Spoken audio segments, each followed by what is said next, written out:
Ya Ali Madad. Otherwise, Rai Abu Ali Missionary, wise number 552. March 1995, wise in Montreal at headquarters Jamaat Khana. Ya Ali Madad. آج ماشاءاللہ جماعت بھرا ہوا ہے. اللہم صلی علی محمد المصطفیٰ و آل محمد المصطفیٰ الی قیامہ. جی شریعت حق کری جانیے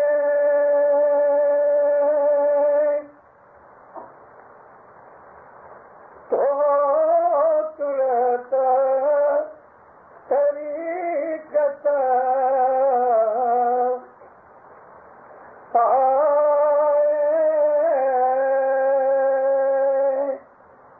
حقیقت دل ماہ نقشیے تو معرفت مل جائے. مولانا حضرت امام پہ صلوات پر مومنو اللہم صلی اللہ محمد و آل محمد. 4 طریقے علم کے اسلام کے اندر علماء نے فرمائے اور ہمیں یہ طریقے رسول اکرم صلی اللہ علیہ وآلہ وسلم کی حدیثوں اور فرامین میں سے نکلتے ہیں، لیکن اس کا جو بنیاد ہے وہ قرآن شریف ہے. ہم لوگ اسماعیلی مذہب والے اسلام کے جو اصولات ہیں، اسلام کے اصولات، میں جو الفاظ بولے کرتا ہوں ان کو سوچ سمجھ کے بولتا ہوں، اس لیے کہ ایک لفظ دوسری جگہ رکھنے سے اس کا مطلب بگڑتا ہے. میں نے کہا اسلام کے اصولات.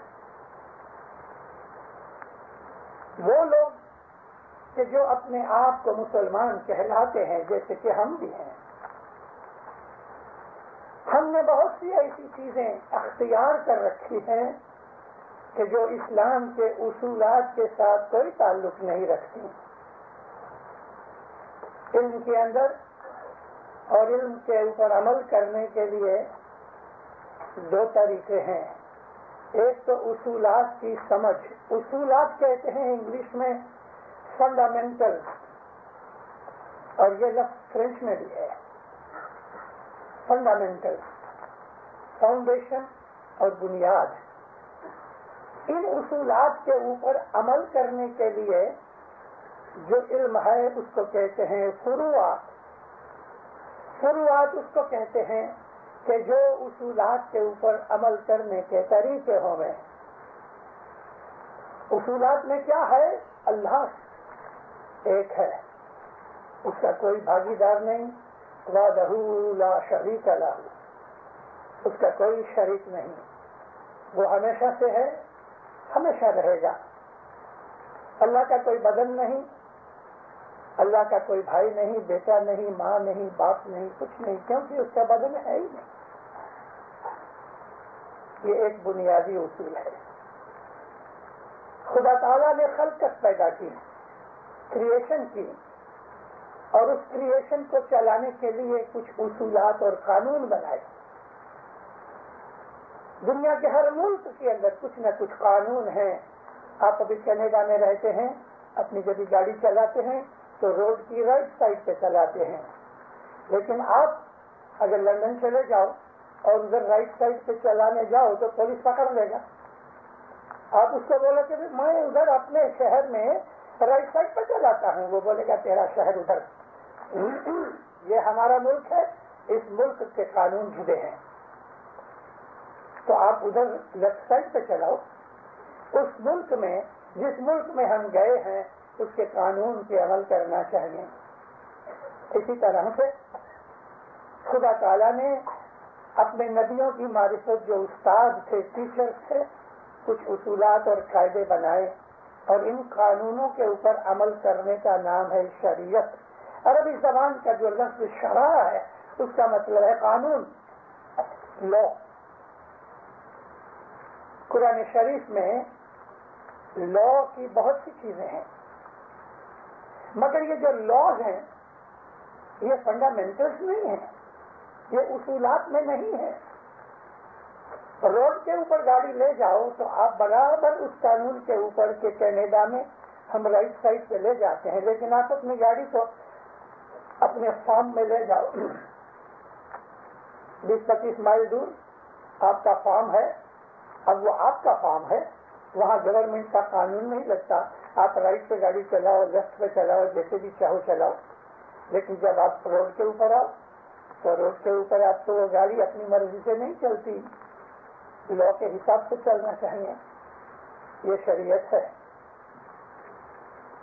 اصولات جو فنڈامنٹلز ہیں اس کے اندر یہ ہے کہ خدا تعالیٰ نے، میں نے کل آپ کو عرض کی کہ خدا تعالیٰ نے فرشتے بنائے ہیں اور ان کو ماننا چاہیے کہ فرشتے ہیں، بھلے ان کو آنکھ سے نہیں دکھتے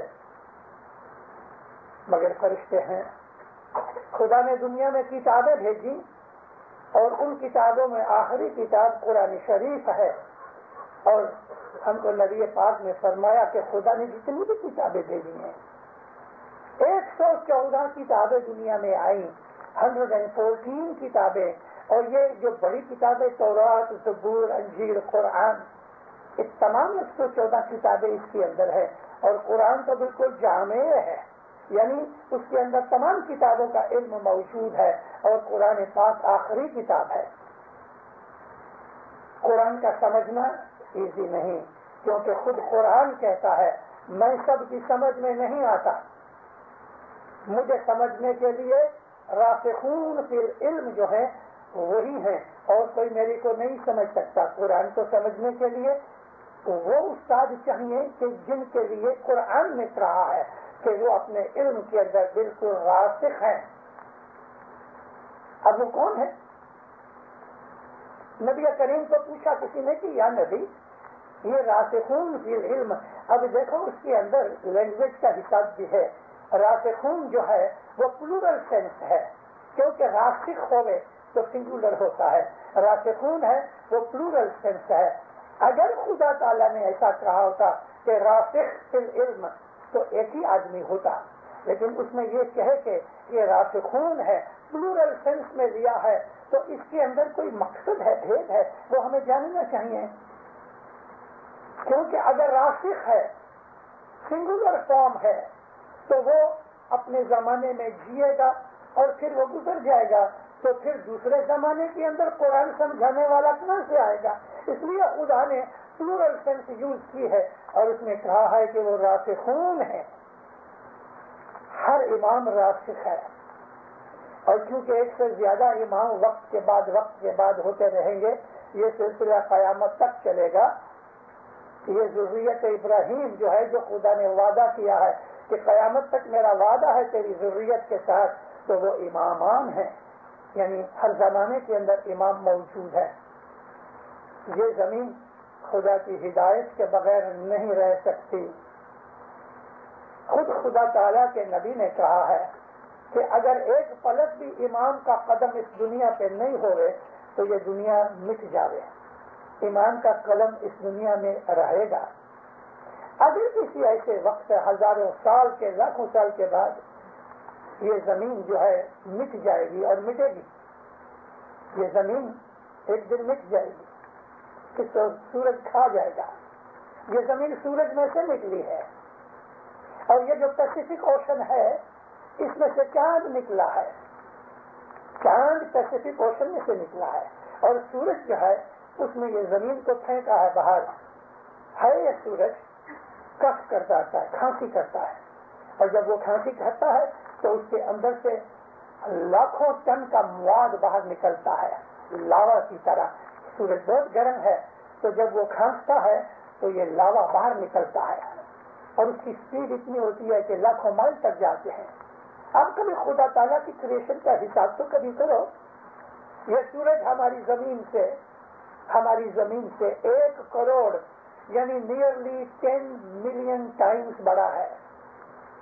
10 ملین ارتھ اکٹھی کرو تو تقریباً سورج کا سائز ہوتا ہے اور 100 ملین مائلز آوے ہے. 98 پوائنٹ کچھ ہے, تقریباً 100 ملین مائل سورج دور ہے. اور سورج کے اندر سے جو فلیمز نکلتے ہیں وہ 1 لاکھ مائل لمبے فلیمز ہیں. خدا تعالیٰ کی کریشن کا حساب کرتے وقت ہمیں خدا تعالیٰ کی بڑائی کا پتہ لگتا ہے اور ہم کانپ جاتے ہیں. ہمارے اندر حلیمی پیدا ہوتی ہے اور ہمارے اندر ہیوملٹی کے ساتھ ہوتا ہے. اللہ اکبر, خدا کتنا بڑا ہے. یہ سورج بھی ایک دن مٹ جائے گا, یہ زمین بھی مٹ جائے گی. خدا نے جو کچھ بھی بنایا ہے اس کی ایک لمٹ بنائی ہے. ہمیشہ صرف خدا رہے گا اور کوئی نہیں رہے گا. کوئی جلدی مٹ جاتے ہیں, کوئی دیر سے مٹیں گے, لیکن مٹ جائیں گے. تو یہ جو زمین ہے سورج میں سے نکلی, سورج نے کف کیا, چاروں طرف ادھر ادھر اسٹارز پھیل گئے. اب تو معلوم ہے کبھی کبھی رات کے وقت میٹیورس نکلتے ہیں, وہ اس طرح سے ایک لائن لگ جاتی, جلتی ہوئی لائن آ جاتی, پھر مٹ جاتی ہے. یہ بھی شہاب ثاقب کہتے ہیں عربی زبان میں اس کو. یہ بھی سورج میں سے نکلتے ہیں لیکن فرکشن کی وجہ سے جل کے خاک ہو جاتے ہیں. اور یہ زمین آہستہ آہستہ آہستہ اس کی جو اسپیڈ ہے گھٹتی جائے گی اور سلو ہو جانے کی وجہ سے سورج کی گریویٹیشن اس کو کھینچ لے گی. اور یہ سورج جب اس کو کھینچے گا تو فرکشن سے یہ زمین بالکل ایش بن جائے گی, راکھ بن جائے گی, جل جائے گی. تو یہ زمین ایک دن مٹے گی. تو اس زمین کے اوپر جو کچھ بھی ہے وہ سب مٹ جائے گا. تو ایسا بھی ہوگا کہ جو انسان اس دنیا پہ رہتے ہیں وہ بھی مٹ جائیں گے. اس دنیا کے اوپر سب سے آخر میں جو انسان رہے گا وہ اس زمانے کا امام ہوگا. اس زمانے کا امام جب دنیا ختم ہونے والی ہوگی تو تمام لوگ مٹ جائیں گے یا چلے جائیں گے یا لے جائے جائیں گے, مگر آخری انسان اس دنیا کے اوپر امام ہوگا وہ زمانے کا. لیکن آدمیوں کا کیا ہوگا؟ آج میرا ٹاپک نہیں ہے لیکن میں خالی اشارہ کرتا ہوں. اس دنیا کے اوپر باہر سے بھی انسان آئے ہیں, یہاں سے بھی ایوالو ہوئے, لیکن باہر سے بھی آئے ہیں. یعنی کسی دوسرے پلینٹ سے آدمی اس دنیا پہ اترے ہیں. اور ایسا ہی ہوگا کہ جب یہ دنیا کا اینڈ آئے گا تو ادھر جو لوگ بچے ہوئے ہوں گے ان کو وہ زمانے کا امام کسی اسپیس شپ میں بٹھا کے کسی اور دنیا میں لے جائے گا. فزیکلی کی بات کرتا ہوں, روحانی بات نہیں کرتا. اور اس کی تیاریاں ہو رہی ہیں. 1,00,000-1.5 برس کے اندر جب یہ زمین بالکل ختم ہو جائے گی, ہمارے پیروں نے اشارہ کیا 125,000 ایئرس باقی ہیں اس بابت میں. زمین کو تو 3.5-3 لاکھ باقی ہیں. لیکن یہ جو زمین جب ختم ہوگی 1,00,000-1.25 برس کے بعد تو مارس وقت تک تیار ہو جائے گا. تو وہ زمانے کے جو لوگ ہیں وہ مارس میں چلے جائیں گے. جس طرح سے اس دنیا پہ وینس ختم ہونے کے بعد زمین کے اوپر آدمی آ گئے. رسول اکرم کی ایک حدیث ہے, میں آپ کو ایک اشارہ کرتا ہوں. ہر چیز واضح میں نہیں بتائی جا سکتی, وقت بھی نہیں ہوتا, اور واضح ابھی آ گئی ہیں 15 منٹ کی, تو اس میں کیا بتایا جائے.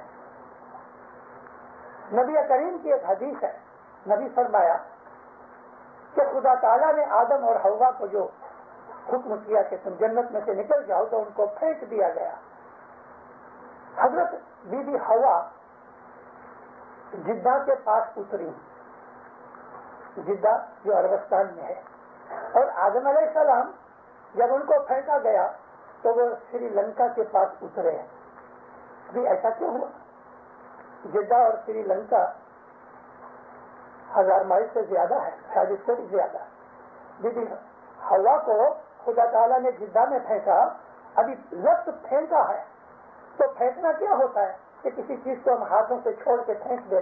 تو ان کو پھینکا گیا تو پھینکا گیا, بی بی حوا کو پھینکا گیا. اتنی اوپر سے جو نکلے تو مر جاوے.